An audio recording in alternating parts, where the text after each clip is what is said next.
ಯಡಿಯೂರಪ್ಪಾಜಿಯವರ ಸುಪುತ್ರರು ಲೋಕಸಭಾ ಸದಸ್ಯರಾದಂಥ ರಾಘವೇಂದ್ರ ಅವರಿಗೆ ತಮ್ಮೆಲ್ಲರ ಪರವಾಗಿ ಸ್ವಾಗತವನ್ನು ಕೊಡ್ತೀನಿ. ಬಂಧುಗಳೇ, ನಾನು ಹೇಳ್ತಾ ಇದ್ದೆ, ನಾವು ಹಿಂದೂಗಳು, ಭಾರತೀಯರು, ನಮ್ಮ ಸಂಸ್ಕೃತಿ ಯಾವ ರೀತಿ ಇದೆ ಅಂತ ಹೇಳಿದ್ರೆ,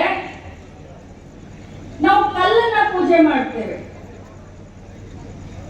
ನಾವು ಮಣ್ಣನ್ನ ಪೂಜೆ ಮಾಡ್ತೇವೆ, ನಾವು ಗಿಡ ಗಂಟಿಗಳನ್ನ ಪೂಜೆ ಮಾಡ್ತೇವೆ, ನಾವು ಅಗ್ನಿಯನ್ನ ಪೂಜೆ ಮಾಡ್ತೇವೆ, ನಾವು ವಾಯುವನ್ನ ಪೂಜೆ ಮಾಡ್ತೇವೆ, ನಾವು ಸೂರ್ಯನನ್ನ ಪೂಜೆ ಮಾಡ್ತೀವಿ, ನಾವು ಚಂದ್ರನನ್ನ ಪೂಜೆ ಮಾಡ್ತೀವಿ, ನಾವು ನದಿಯನ್ನ ಪೂಜೆ ಮಾಡ್ತೀವಿ,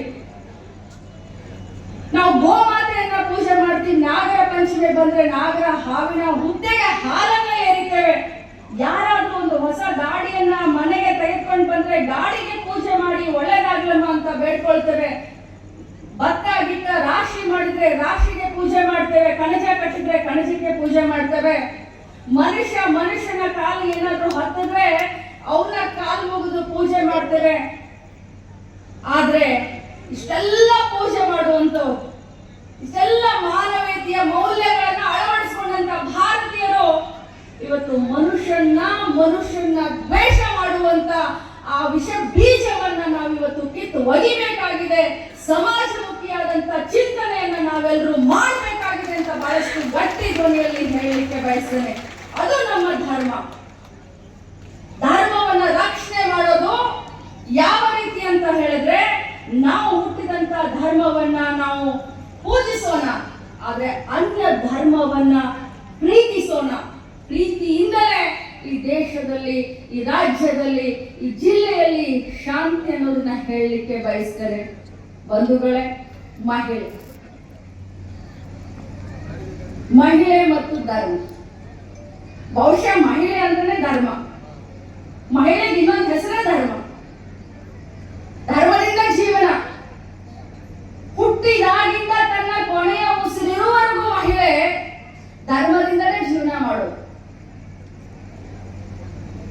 ತ್ರೈತಾಯುಗದಲ್ಲಿ ಜಾನಕಿ ಅಂದ್ರೆ, ತ್ರೈತಾಯುಗದಲ್ಲಿ ಜಾನಕಿ ಅಂದ್ರೆ ಸೀತೆಯಿಂದ ತ್ರೈತಾಯುಗ ಪ್ರಸಿದ್ಧಿಯಾಯಿತು. ದ್ವಾಪರ ಯುಗದಲ್ಲಿ ದ್ರೌಪದಿಯಿಂದ ಪ್ರಸಿದ್ಧಿಯಾಯಿತು. ಇವತ್ತು ಕಲಿಯುಗ, ಪ್ರತಿಯೊಂದು ಮನೆಯಲ್ಲಿ ದೀಪವನ್ನ ಬೆಳಗುವ ಆ ಮಹಿಳೆಯಿಂದಲೇ ಆ ಮನೆ ಪ್ರಸಿದ್ಧಿ ಆಗೋದ್ರಲ್ಲಿ ಯಾವುದೇ ಸಂಶಯ ಇಲ್ಲ ಅಂತ ಹೇಳಲಿಕ್ಕೆ ಬಯಸ್ತೇನೆ. ಇವತ್ತು ಮನೆಯಲ್ಲಿ ಮೊದಲೇ ಹೆಣ್ಣು ಹುಡುಗಿ ಹುಟ್ಟಿದಾಗ ಕೆಲವು ಕಡೆ, ನಾನು 50 ವರ್ಷ ಆಯ್ತು, ನಾನು ಮೊನ್ನೆ ನನ್ನ ಹುಟ್ಟಿದಬ್ಬವನ್ನು ಆಚರಣೆ ಮಾಡ್ಕೊಂಡೆ ಅಪ್ಪಾಜಿ. 50 ವರ್ಷದ ಹಿಂದೆ ನಮ್ಮ ಮನೆಯಲ್ಲಿ ನಾವು 5 ಜನ ಅಕ್ಕ ತಂಗಿಯರು.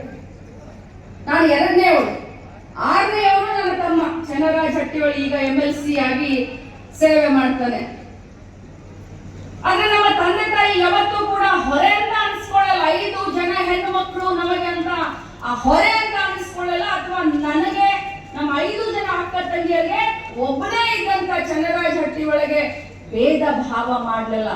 ಅದಕ್ಕೋಸ್ಕರ ಅವತ್ತು ನನ್ನ ತಂದೆ ತುಂಬಿದಂತ ಧೈರ್ಯ, ನಮ್ಮ ತಾಯಿ ಹೇಳಿಕೊಟ್ಟಂತ ಸಂಸ್ಕೃತಿ ಇವತ್ತು ರಾಜ್ಯದ 7.5 ಕೋಟಿ ಜನಸಂಖ್ಯೆಗೆ ಒಬ್ಬಳು ಮಹಿಳಾ ಮಂತ್ರಿಯಾಗಿ ಕೆಲಸ ಮಾಡ್ತಾ ಇದ್ದೀನಿ, ಧೈರ್ಯದಿಂದ, ಧರ್ಮದಿಂದ ಅಂತ ಹೇಳಲಿಕ್ಕೆ ಬಯಸ್ತೇನೆ. ಒಂದು ಮನೆಯಲ್ಲಿ ಹೆಣ್ಣು ಮಗು ಮೊದಲೇದು ಹುಟ್ಟಿತ್ತು ಅಂತ ಹೇಳಿದ್ರೆ, 2ನೇದು ಗಂಡು ಮಗು ಹುಟ್ಟಿತ್ತು ಅಂತ ಹೇಳಿದ್ರೆ, ಆ ಮೊದಲನೇ ಹೆಣ್ಣು ಮಗು 3 ವರ್ಷಕ್ಕೇನೆ ತಮ್ಮನ್ಗೆ ಅಕ್ಕ ಆಗಿ ಅಲ್ಲ, ತಾಯಿಯಾಗಿ ನೋಡ್ಕೊಳಕ್ ಶುರು ಮಾಡುತ್ತೆ. ಒಂದು ಮನೆಯಲ್ಲಿ ಗಂಡು ಮಗು ಮೊದಲನೇ ಮಗನಾಗಿ ಹುಟ್ಟಿ 2ನೇ ಹೆಣ್ಣು ಮಗು ಆದ್ರೂ ಕೂಡ ಆ ಗಂಡು ಮಗುನಿಗೆ 6 ವರ್ಷ ವಯಸ್ಸಾಗಿ ಆ ಹೆಣ್ಣು ಮಗುಗೆ 3 ವರ್ಷ ವಯಸ್ಸಾದ್ರೂ ಕೂಡ ಆ ಹೆಣ್ಣು ಮಗು ಆ ಅನ್ನನ್ನ ತಂಗಿ ರೀತಿ ಅಲ್ಲ, ಒಂದು ತಾಯಿ ರೀತಿ ನೋಡ್ಕೊತಾಳೆ. ನಮ್ಮ ಭಾರತ ದೇಶದಲ್ಲಿ ಮದುವೆ ವಯಸ್ಸು ಹೆಣ್ಣಿಗೆ 18, ಗಂಡಿಗೆ 21. ಯಾಕೆ? ಕಾರಣ ಏನು? 18ನೇ ವಯಸ್ಸಿಗೆ ಆ ಹೆಣ್ಣಿಗೆ ಅಷ್ಟೊಂದು ಪ್ರಬುದ್ಧತೆ ಇರುತ್ತೆ, ಜೀವನ ನಡೆಸಕ್ಕೆ, ಸಂಸಾರ ನಡೆಸಕ್ಕೆ, ಪರಿವಾರವನ್ನ ಮುಂದೆ ತೆಗೆದುಕೊಂಡು ಹೋಗ್ಲಿಕ್ಕೆ. ಮಹಿಳೆ 21 ವರ್ಷಕ್ಕೆ ಅಂದ್ರೆ 3 ವರ್ಷ ಮಹಿಳೆಯರಿಗಿನ್ನ ಅವರ ಬುದ್ಧಿಮತ್ತೆಯಾಗಿ ನೀವು ತಪ್ಪು ತಿಳ್ಕೊಳ್ಬಾರ್ದು. ಮತ್ತೆ ಯಾಕೋ ಮೇಡಮ್ ಈ ಬಾರಿ ಮಹಿಳಾ ಮಕ್ಕಳ ಕಲ್ಯಾಣ ಇಲಾಖೆ ತಗೊಂಡಿದ್ದಾರೆ, ಪುರುಷ ಮಹಿಳೆಯರ ಬಗ್ಗೆ ಇದನ್ನ ಮಾತಾಡ್ತಾ ಇದ್ದಾರೆ ಅಂತ ಅಲ್ಲ. ಮಹಿಳೆ ನಮ್ಮ ಸಂಸ್ಕೃತಿ ಆಗ್ಲಿ, ನಮ್ಮ ಧರ್ಮ ಆಗ್ಲಿ, ನಮ್ಮ ಪರಿವಾರ ಆಗ್ಲಿ,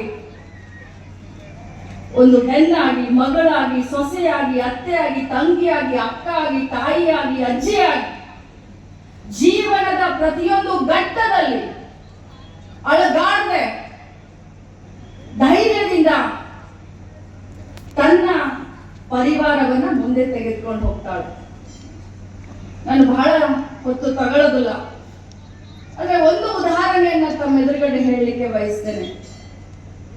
ನಾವು ದಿನ ನೋಡ್ತಾ ಇರ್ತೇವೆ ರೈತರ ಆತ್ಮಹತ್ಯೆ, ಆ ಆತ್ಮಹತ್ಯೆ, ಈ ಬ್ಯಾಂಕಿನ ಸಾಲಕ್ಕೆ ಹೆದರಿ ಆತ್ಮಹತ್ಯೆ ಮಾಡಿಕೊಂಡ್ರು. ಬಹಳಷ್ಟು ಪೇಪರ್ನಲ್ಲೋ, ಟಿವಿನಲ್ಲೋ, ಮಾಧ್ಯಮದಲ್ಲಿ ನಾವು ನೋಡ್ತಾ ಇರ್ತೇವೆ. ಆ ರೈತ ಆತ್ಮಹತ್ಯೆ ಮಾಡ್ಕೊಳ್ಳೋಕ್ಕಿಂತ ಮುಂಚೆ ಒಮ್ಮೆ ತನ್ನ ತಾಯಿಯ ಬಗ್ಗೆ, ಹೆಂಡತಿಯ ಬಗ್ಗೆ, ಮಕ್ಕಳ ಬಗ್ಗೆ ವಿಚಾರ ಮಾಡೋದಿಲ್ಲ. ಇಷ್ಟೆಲ್ಲ ಪೇಪರ್ನಲ್ಲಿ ಓದುವಂತ ಸಂದರ್ಭದಲ್ಲಿ ಸಾಲಕ್ಕೆ ಹೆದರಿ ಒಬ್ಬ ಮಹಿಳೆ ಆತ್ಮಹತ್ಯೆ ಮಾಡ್ಕೊಂಡಿದ್ದಾರೆ. ತಾವೆಲ್ಲರೂ ಓದಿದ್ದೀರಾ? ಎಲ್ಲಾದ್ರೂ ಓದಿದ್ದೀರಾ? ಸಾಲ ಮಾಡ್ತೀನಿ, ಬೇರೆಯವರ ಮನೆಯ ಪಾತ್ರೆ ತೊಳಿತೀನಿ, ಮುಸ್ರಿ ತೊಳಿತೀನಿ, ಬಟ್ಟೆ ಒಗಿತೀನಿ, ಆದ್ರೆ ನಾನು ನನ್ನ ಮಕ್ಕಳನ್ನ ಅನಾಥ ಮಾಡೋದಿಲ್ಲ ಅಂತ ಹೇಳಿ ಆ ತಾಯಿ ಧೈರ್ಯವನ್ನ ತೆಗೆದುಕೊಂಡು ತನ್ನ ಜೀವನವನ್ನು ಮುಂದೆ ಸಾಗಿಸ್ತಾಳೆ. ಇದು ಮಹಿಳೆ. ಇವತ್ತು ನಾವು ಶಾರೀರಿಕವಾಗಿ ಪುರುಷರಿಗೆ ನಮ್ಮನ್ನ ಹೋಲಿಸಿದ್ರೆ ಶಾರೀರಿಕವಾಗಿ ನಾವು ಸ್ವಲ್ಪ ವೀಕ್ ಇರಬಹುದು, ಆದ್ರೆ ಮಾನಸಿಕವಾಗಿ ನಾವು ಬಹಳಷ್ಟು ಸದೃಢರು. ಒಮ್ಮೆ ಡಿಸಿಷನ್ ತಗೊಂಡ್ರೆ ಅದ ಆಗೋವರೆಗೂ ನಾವು ಬಿಡೋದಿಲ್ಲ. ಎಷ್ಟೇ ಬಡತನ ಇರಲಿ, ಎಷ್ಟೇ ಸಿರಿತನ ಇರಲಿ, ಎಷ್ಟೇ ಮಧ್ಯಮ ವರ್ಗದವರು ಇರಲಿ, ತಮ್ಮ ಮಕ್ಕಳ ಭವಿಷ್ಯಕ್ಕೆ, ತಮ್ಮ ಮನೆತನದ ಭವಿಷ್ಯಕ್ಕೆ ಟೊಂಕ ಕಟ್ಕೊಂಡು ನಿಲ್ಲುವಂತ ಆ ಮಹಿಳೆಯ ಬಗ್ಗೆ ಪ್ರಾಮಾಣಿಕವಾಗಿ ಮಾತನಾಡಲಿಕ್ಕೆ ನಾನು ಇವತ್ತು ಪ್ರಯತ್ನ ಮಾಡಿದ್ದೇನೆ. ಯಾಕಂದ್ರೆ ನಾನು ಒಬ್ಬ ಮಹಿಳೆ. ಬಂಧುಗಳೇ, ಸ್ವಾಭಿಮಾನದ ಬದುಕನ್ನ ನಾವೆಲ್ಲರೂ ಸಾಗಿಸೋಣ. ಧರ್ಮದಿಂದ ನಮ್ಗೆಲ್ಲರಿಗೂ ಕೂಡ, ಧರ್ಮದಿಂದನೇ ಮೋಕ್ಷ ನಮಗೆಲ್ಲರಿಗೂ. ಆ ಧರ್ಮ ನಮ್ಮ ಜೀವನದಲ್ಲಿ ಇರಬೇಕು. ಇದು ಬರೀ ಆಚರಣೆ ಆಗಬಾರದು. ಧರ್ಮ ಯಾವತ್ತಿದ್ರು ಬರೀ ಆಚರಣೆಗೆ, ಆಡಂಬರಕ್ಕೆ ಇರಬಾರ್ದು. ನಿಜವಾದ ಅರ್ಥದಲ್ಲಿ ಧರ್ಮ ನಮ್ಮ ನಿತ್ಯ ಜೀವನದಲ್ಲಿ ಇರಬೇಕು ಅನ್ನುವಂತ ಒಂದು ಮಾತನ್ನ ಹೇಳ್ತಾ ಇವತ್ತು ಬಹಳ ಉತ್ತಮ. ಯಾಕಂತಂದ್ರೆ ಮೊದಲಿಂದನೂ ಕೂಡ ನನ್ನ ಮನೆತನ ಆಗಿರ್ಬೋದು, ನಮ್ಮ ತಂದೆ ತಾಯಿ ಆಗಿರ್ಬೋದು, ಅಜ್ಜ ಅಜ್ಜಿ ಆಗಿರ್ಬೋದು, ಅಥವಾ ನಾವಾಗಿರ್ಬೋದು, ನಮ್ಮ ಮಕ್ಕಳಾಗಿರ್ಬೋದು, ನಮ್ಮ ಮನೆಯಲ್ಲಿ ಯಾವತ್ತಿದ್ರು ಕೂಡ ಗುರು ಪರಂಪರೆಗೆ ಮೊದಲನೇ ಸ್ಥಾನ ಇದೆ ಅಂತ ಬಹಳಷ್ಟು ಸ್ವಾಭಿಮಾನದಿಂದ ಹೇಳಲಿಕ್ಕೆ ಬಯಸ್ತೇನೆ. ಆ ಪರಂಪರೆಯಲ್ಲಿ ನನ್ನ ಬಾಲ್ಯ ಆಗಿರ್ಬೋದು, ಯೌವನ ಆಗಿರ್ಬೋದು, ಈ ಒಂದು ಪ್ರಸ್ತುತ ದಿನಮಾನ ಕೂಡ ಆ ಒಂದು ಗುರು ಪರಂಪರೆಯನ್ನ ಮುಂದುವರಿಸಿಕೊಂಡು ಹೋಗ್ತಾ ಇದ್ದೀವಿ ಅನ್ನುವಂತ ಮಾತನ್ನ ಈ ಸಂದರ್ಭದಲ್ಲಿ ಹೇಳಲಿಕ್ಕೆ ಬಯಸ್ತೇನೆ. ಬೆಳೆಸಲಿಕ್ಕೆ, ಸಂಸ್ಕೃತಿಯನ್ನ ಉಳಿಸ್ಲಿಕ್ಕೆ, ಸಂಸ್ಕೃತಿಯನ್ನ ಬೆಳೆಸಲಿಕ್ಕೆ ಮಹಿಳೆ ಬಹಳಷ್ಟು ತ್ಯಾಗವನ್ನು ಕೂಡ ಮಾಡಿದಾಳೆ ಮತ್ತು ಉತ್ಸಾಹವನ್ನು ತೋರಿಸಿದಾಳೆ ಅಂತ ಹೇಳಿದ್ರೆ ಅದು ಅತಿಶೋಕ್ತಿ ಆಗೋದಿಲ್ಲ ಅಂತ ಹೇಳಲಿಕ್ಕೆ ಬಯಸ್ತೇನೆ. ಅದಕ್ಕಿಂತ ಮುಂಚೆ ನಾನು ಸನ್ನಿಧಿಯವರ ಬಗ್ಗೆ ಮಾತನಾಡಲಿಕ್ಕೆ ಬಯಸ್ತೇನೆ. ಮಠ ಮಾನ್ಯಾಧೀಶರ ಬಗ್ಗೆ ಮಾತನಾಡಲಿಕ್ಕೆ ಬಯಸ್ತೇನೆ. ಸನ್ನಿಧಿಯವರು ನನಗೆ ಇದು 3ನೇ ಬಾರಿ ಕರೆದಿದ್ದು. ಮೊದಲನೇ ಬಾರಿ ಕರೆದಾಗ ನಾವು ಅವಾಗ ಗೃಹಲಕ್ಷ್ಮಿಯ ಗ್ಯಾರಂಟಿ ಒಂದು ಹೊಸತನದಲ್ಲಿ ಇಡೀ ರಾಜ್ಯವನ್ನು ಸುತ್ತಾಕ್ತಾ ಇದ್ದೆ. ಅವಾಗ ತಪ್ಪಿಸ್ಕೊಂಡೆ. 2ನೇ ಬಾರಿ ಖಂಡಿತವಾಗ್ಲೂ ಬರ್ತೀನಿ ಬುದ್ಧಿ ಅಂತ ಹೇಳಿದೆ. ಆದ್ರೆ ಅಚಾನಕ್ ಆಗಿ ಹೋದ ಜನವರಿನಲ್ಲಿ ನನಗೆ ಆಕ್ಸಿಡೆಂಟ್ ಆಯ್ತು. ನನಗೆ ಓಡಾಡಕ್ಕೆ ಇಷ್ಟೊಂದು ದೀರ್ಘ ಟ್ರಾವೆಲಿಂಗ್ ಮಾಡ್ಲಿಕ್ಕೆ ಡಾಕ್ಟರ್ಗಳ ಅನುಮತಿಯನ್ನ ಕೊಟ್ಟಿರ್ಲಿಲ್ಲ. ಅದಕ್ಕೆ ಅದನ್ನು ತಪ್ಪಿಸ್ಕೊಂಡೆ. ಈ ಬಾರಿ ನಾನು ಖಂಡಿತವಾಗ್ಲೂ ಬರ್ತೀನಿ ಅಪ್ಪಾಜಿ, ನೀವು ಕರೀರಿ, ನೀವು ಬಿಡ್ರಿ, ನಾನು ಬಂದೇ ಬರ್ತೀನಿ ಮಠಕ್ಕೆ ಅಂತ ನಾನು ಅವತ್ತು ಭಾಷೆ ಕೊಟ್ಟಿದ್ದೆ. ಅದಕ್ಕೋಸ್ಕರ ಇವತ್ತು ಈ ಕಾರ್ಯಕ್ರಮದಲ್ಲಿ ನಾನು ಭಾಗವಹಿಸಿದ್ದೇನೆ. ಇಂಥ ಮಠ ಮಾನ್ಯಗಳು ಸರ್ಕಾರಕ್ಕೆ ಸಮಾನವಾಗಿ, ಪ್ಯಾರಲಲ್ ಆಗಿ, ಯಾವುದೇ ಒಂದು ಸ್ವಾರ್ಥ ಇಲ್ಲದೆ, ನಾವು ಬಿಡಿ, ನಾವು ರಾಜಕಾರಣಿಗಳು, ನಮ್ಮಲ್ಲಿ 50% ಸ್ವಾರ್ಥ ಇದ್ರೆ 50% ನಿಸ್ವಾರ್ಥ ಇರುತ್ತೆ, ಇಲ್ಲ 100% ಸ್ವಾರ್ಥ ಇಟ್ಕೊಂಡೆ ರಾಜಕಾರಣದಲ್ಲಿ ಇರ್ತಾರೆ. ಈ ಮಠಮಾನ್ಯರು, ಮಠಾಧೀಶರು ನಿಸ್ವಾರ್ಥತೆಯಿಂದ ಸರ್ಕಾರಕ್ಕೆ ಸಮಾನವಾಗಿ ಸಾಮಾಜಿಕ ಬದ್ಧತೆ ಮತ್ತು ಕಾಳಜಿನ ಇಟ್ಕೊಂಡು ಕೆಲಸ ಮಾಡೋದನ್ನ ನೋಡಿದ್ರೆ ನನಗೆ ನನ್ನ ಧರ್ಮದ ಬಗ್ಗೆ, ವೀರಶೈವ ಲಿಂಗಾಯತರ ಧರ್ಮದಲ್ಲಿ ನಾನು ಹುಟ್ಟಿದ್ದೀನಿ ಅಂತ ಬಹಳಷ್ಟು ನನಗೆ ಹೆಮ್ಮೆ ಅನಿಸುತ್ತೆ. ನಮ್ಮ ಮಠಮಾನ್ಯರು ದಾಸೋಹ ಆಗಿರಬಹುದು, ಅನ್ನದಾಸೋಹ ಆಗಿರ್ಬೋದು, ಅಕ್ಷರ ದಾಸೋಹ ಆಗಿರಬಹುದು, ಆರೋಗ್ಯ ದಾಸೋಹ ಆಗಿರಬಹುದು, ಕೃಷಿ ದಾಸೋಹ ಆಗಿರಬಹುದು, ತೋಟಗಾರಿಕೆ ದಾಸೋಹ ಆಗಿರಬಹುದು, ಇದನ್ನೆಲ್ಲ ಮಾಡ್ತಾ ಇರೋದನ್ನ ನೋಡಿದ್ರೆ ನಿಜವಾಗ್ಲೂ ಬಹಳಷ್ಟು ಹೆಮ್ಮೆ ಅನಿಸುತ್ತೆ. ಬಂಧುಗಳೇ, ಇವತ್ತು ಧರ್ಮದ ವೇದಿಕೆ ಮೇಲೆ ಎಲ್ಲ ಜಾತಿಯ ಎಲ್ಲ ಧರ್ಮದ ಮುಖಂಡರನ್ನ, ಧರ್ಮ ಗುರುಗಳನ್ನ ನಾನು ನೋಡಿದೆ. ಬಹಳ ಖುಷಿ ಅನಿಸ್ತು ನನಗೆ. ಯಾಕಂತಂದ್ರೆ ಇದನ್ನ ಎಲ್ಲಾದ್ರೂ ನಾವು ನೋಡ್ತೀವಿ ಅಂತಂದ್ರೆ ನಮ್ಮ ಮಠಗಳಲ್ಲಿ ನಾವು ನೋಡ್ತೀವಿ. ಇವತ್ತು ಇತಿಹಾಸವನ್ನ ನಾವು ನೋಡ್ತಾ ಇದ್ರೆ ಒಂದೆರಡು ಬರ್ಕೊಂಡು ಬಂದಿದ್ದೀನಿ. ನನಗೆ ಯಾಕೋ ಈ ಒಂದು ಸಂದರ್ಭದಲ್ಲಿ ಅದನ್ನು ಹೇಳಲೇಬೇಕು ಅಂತ ಅನ್ಸುತ್ತೆ. ಎಲ್ಲ ಧರ್ಮದ ಧರ್ಮ ಪ್ರಚಾರಕರು ಮತ್ತು ಧರ್ಮ ಗುರುಗಳು ಏನ್ ಪ್ರಚಾರ ಮಾಡ್ತಾರೆ ಅಂತಂದ್ರೆ, ಸಿಖ್ ಧರ್ಮ ಗುರುಗಳು ಹೇಳ್ತಾರೆ, ಗುರುನಾನಕ ಧರ್ಮವೆಂದ್ರೆ ಆಚರಣೆಗಳಲ್ಲ, ಸತ್ಯ ಜೀವನ, ಪ್ರಾಮಾಣಿಕ ಕೆಲಸ ಮತ್ತು ಇತರರಿಗೆ ಸಹಾಯ ಮಾಡುವುದೇ ನಿಜವಾದ ಧರ್ಮ ಅಂತ ಯಾರಾದ್ರೂ ಹೇಳಿದ್ರೆ ಅದು ಸಿಖ್ ಧರ್ಮ ಗುರುಗಳು ಹೇಳ್ತಾರೆ.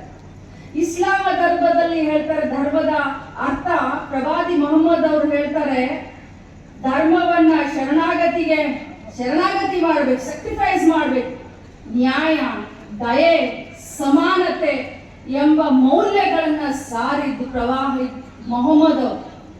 ಇದು ಹೇಳಿದ್ದು ಇಸ್ಲಾಮಿಕ್ ಧರ್ಮ. ಕ್ರೈಸ್ತ ಧರ್ಮ ಏನ್ ಹೇಳುತ್ತೆ?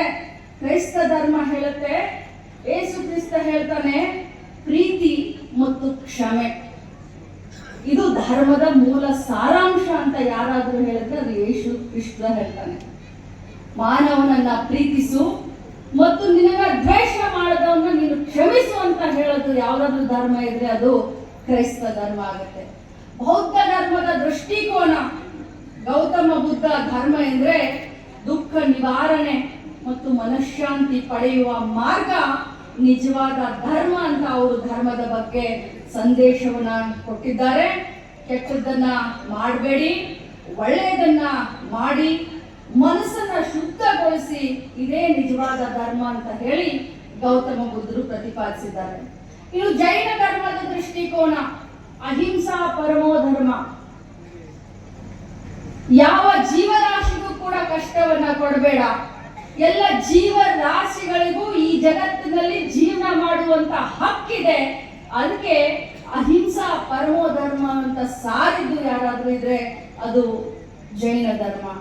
ಇನ್ನು ನಮ್ಮ ಹಿಂದೂ ಧರ್ಮ, ನಮ್ಮ ಹಿಂದೂ ಧರ್ಮ ಈ ಜಗತ್ತಿನ ಸಕಲ ಜೀವರಾಶಿಗಳ ಸುಖವನ್ನೇ ಬಯಸಿದಂತ ಧರ್ಮ ಯಾವುದಾದ್ರೂ ಇದ್ರೆ ಅದು ಹೆಮ್ಮೆಯಿಂದ ಹೇಳೋಣ, ಅದು ಹಿಂದೂ ಧರ್ಮ. ವಸುದೇವಕ ಕುಟುಂಬ ಅಂತ ಹೇಳ್ತೀವಿ ನಾವು. ವಸುದೇವಕ ಕುಟುಂಬ ಅಂತ ಹೇಳಿದ್ರೆ ನಮ್ಮ ಕುಟುಂಬದಲ್ಲಿ ಯಾವುದೇ ಭಾಷೆ, ಯಾವುದೇ ಜಾತಿ, ಯಾವುದೇ ಧರ್ಮ ಇದ್ರೂ ಕೂಡ ಅವ್ರನ್ನೆಲ್ಲರನ್ನೂ ಕೂಡ ಅವರು ನಮ್ಮವರು ಅಂತ ಪ್ರೀತಿಯಿಂದ ಮುಂದೆ ಸಾಗುವುದೇ ವಸುದೇವ ಕುಟುಂಬಕಂ ಅನ್ನುವಂತ ಸಾರ. ಬಂಧುಗಳೇ, ಬೇವಿನ ಬೀಜವನ್ನ ಬಿತ್ತಿ, ಬೆಲ್ಲದ ಕಟ್ಟೆಯನ್ನ ಕಟ್ಟಿ, ಜೇನು ತುಪ್ಪದ ಹೊಳೆಯನ್ನ ಹರಿಸಿ ಸಿಹಿಯನ್ನ ಕೊಡು ಅಂತ ಹೇಳಿದ್ರೆ ಸಿಹಿ ಕೊಡಕ್ ಸಾಧ್ಯನಾ? ಇವತ್ತಿನ ಪ್ರಸ್ತುತ ಕಾಲಘಟ್ಟದಲ್ಲಿ ಈ ಧರ್ಮ ಚೆನ್ನಾಗಿಲ್ಲ, ಆ ಧರ್ಮ ಚೆನ್ನಾಗಿಲ್ಲ, ಈ ಧರ್ಮ ಪಾಲಕರು ಅವರು, ಆ ಧರ್ಮ ಪಾಲಕರು, ಆ ಮುಗ್ಧ ಮಕ್ಕಳ ಭಾವನೆಯನ್ನ ನಾವು ಕೆಡಿಸ್ತಾ ಇದ್ದೇವೆ. ಆ ಯುವಕರ ಭಾವನೆಯನ್ನು ನಾವು ಕೆಡಿಸ್ತಾ ಇದ್ದೇವೆ. ಅದಕ್ಕೋಸ್ಕರ ನಾನು ಹೇಳೋದು, ಗಾಂಧೀಜಿಯವರು ಹೇಳಿದ ಹಾಗೆ, ಕೆಟ್ಟದ್ದನ್ನ ನೋಡಬೇಡ, ಕೆಟ್ಟದ್ದನ್ನ ಮಾಡಬೇಡ, ಕೆಟ್ಟದ್ದನ್ನ ಮಾತನಾಡಬೇಡ. ಎಷ್ಟು ದಿನ ಈ ಜೀವ ಭೂಮಿ ಮೇಲೆ ಇರುತ್ತೆ ಅನ್ನೋದು ಮುಖ್ಯ ಅಲ್ಲ, ಯಾವ ರೀತಿ ನೀನು ಜೀವನ ಮಾಡಿದೆ ಅನ್ನೋದು ಬಹಳಷ್ಟು ಮುಖ್ಯ. ರಾಜೇಗೌಡರು ಒಂದು ಮಾತನ್ನ ಹೇಳಿದ್ರು, ಈ ಮಠ ಏನ್ ಸಾರುತ್ತೆ ಅಂತಂದ್ರೆ, ಮಾನವ ಧರ್ಮಕ್ಕೆ ಜಯವಾಗಲಿ, ವಿಶ್ವಕ್ಕೆ ಧರ್ಮದಿಂದಲೇ ಶಾಂತಿ ಅಂತ ಹೇಳಿ. ಇದು ಮಾನವ ಧರ್ಮಕ್ಕೆ ಜಯವಾಗಲಿ ಅಂತ ಹೇಳ್ತಾ ಇರುವಂತ ನಾವು ಭಾರತದ